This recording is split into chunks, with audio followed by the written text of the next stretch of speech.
আসসালামু আলাইকুম। কুকিং হাউসে সবাইকে স্বাগতম জানাচ্ছি। আজ রান্না করব শুটকি দিয়ে আলু বেগুন ভাজি। শুটকি দিয়ে আলু বেগুন ভাজিটি খুবই টেস্টি এবং মজার হয় খেতে। সাদা গরম ভাত দিয়ে দারুণ লাগে, আর এটা রান্না করাও খুবই সহজ।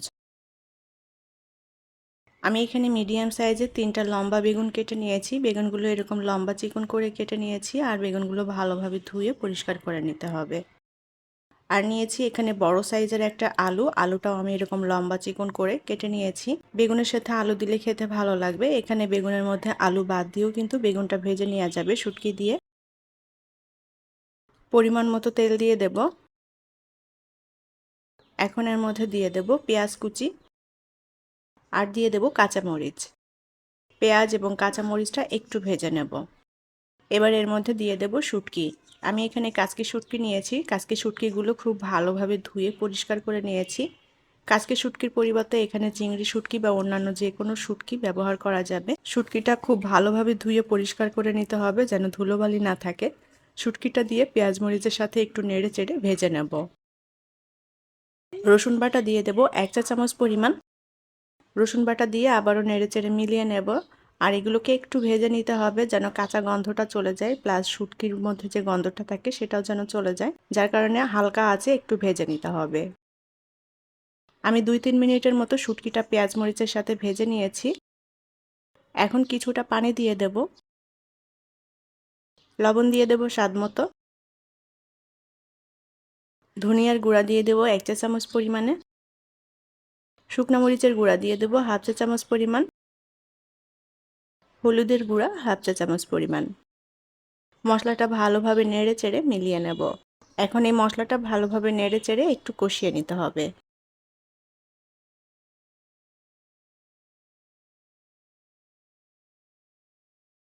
অল্প আঁচে মশলাটা আমি কষিয়ে নিয়েছি।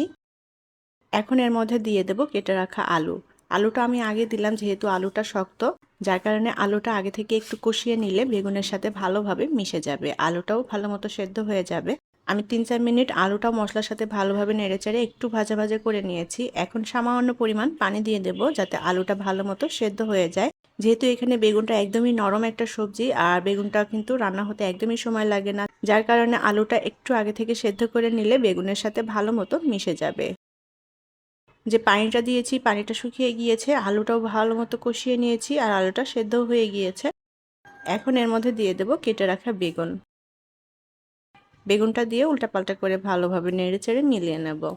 এই পর্যায়ে কিন্তু আর কোনো পানি দেব না, চুলার আঁচ একেবারে অল্প করে রেখে এখন বেগুনটা খুব ভালো মতো আলুর সাথে মিশিয়ে দিয়ে ভেজে নেব। কিছুক্ষণ নাড়াচাড়া করতে করতে বেগুনটা আপনা আপনি নরম হয়ে অনেকটা কমে যাবে।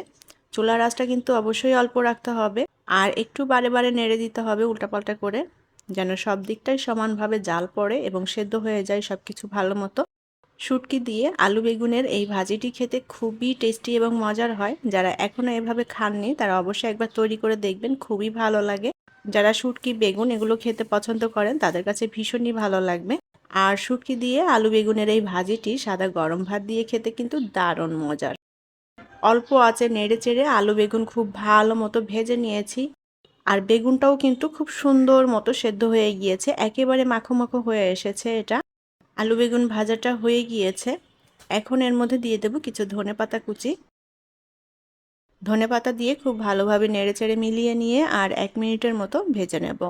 শুটকি দিয়ে আলু বেগুন ভাজা হয়ে গিয়েছে, একদম মাখো মাখো হয়ে গিয়েছে, আর সব কিছু খুব সুন্দর মতো সেদ্ধ হয়ে গিয়েছে। এখন এটা আমি চুলা থেকে নামিয়ে পরিবেশন করব। তৈরি হয়ে গেল দারুণ মজাদার এবং টেস্টি শুটকি দিয়ে আলু বেগুন ভাজা। সাদা গরম ভাত দিয়ে খেতে দারুণ লাগে। যারা এখনও এভাবে শুটকি দিয়ে আলু বেগুন ভাজাটা ট্রাই করেনি তারা অবশ্যই একবার ট্রাই করে দেখবেন, খুবই ভালো লাগবে। আশা করছি রেসিপি ভালো লেগেছে। যদি ভালো লেগে থাকে তাহলে প্লিজ ভিডিওটি শেয়ার করবেন। আজকের মতো বিদায় নিচ্ছি, ভালো থাকবেন সবাই। আল্লাহ হাফেজ।